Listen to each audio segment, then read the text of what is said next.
বন্ধুরা, যখন আমরা দীঘায় ঘুরতে গিয়েছিলাম, দীঘার ঢেউ ঘুরতে গিয়ে আমরা ঢেউসাগর ঘুরতে গিয়েছিলাম দীঘার।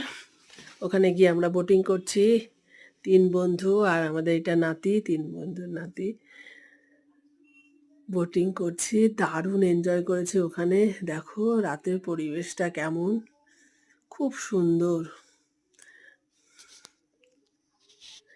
তোমরা যদি গিয়ে থাকো তাহলে তো জানোই, আর যারা যারা যাওনি তোমরা অবশ্যই দীঘায় ঘুরতে চলে যাও। এখন জগন্নাথ ধাম হয়েছে, আরও দারুণ সুন্দর হয়েছে দীঘা।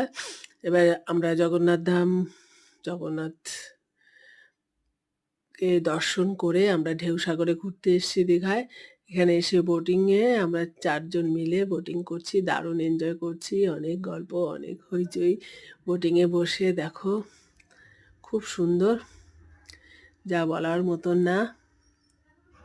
দেখো রাতের পরিবেশটা, মানে কি লাইটিংগুলো, বোটিং করতে করতে চারপাশের লাইটিংগুলো এত সুন্দর লাগছে, বলার মতন না পুরো।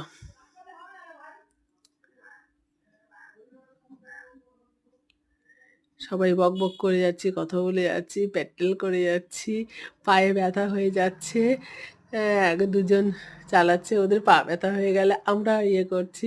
মানে ভীষণ ভীষণ আনন্দ হয়েছে।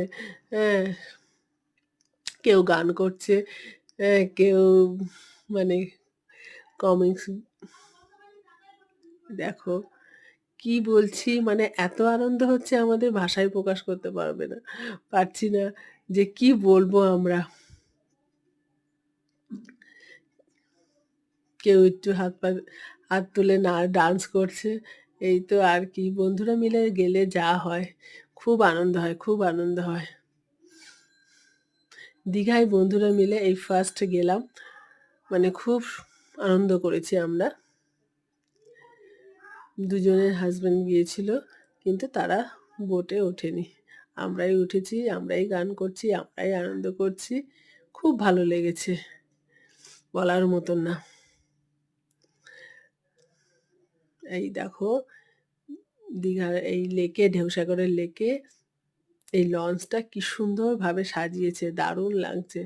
আমার তো ভীষণ ভালো লাগছে। এই লঞ্চে হয়তো দেয়, টিকিট আছে হয়তো। দেখো কেমন লাগলো জানিও।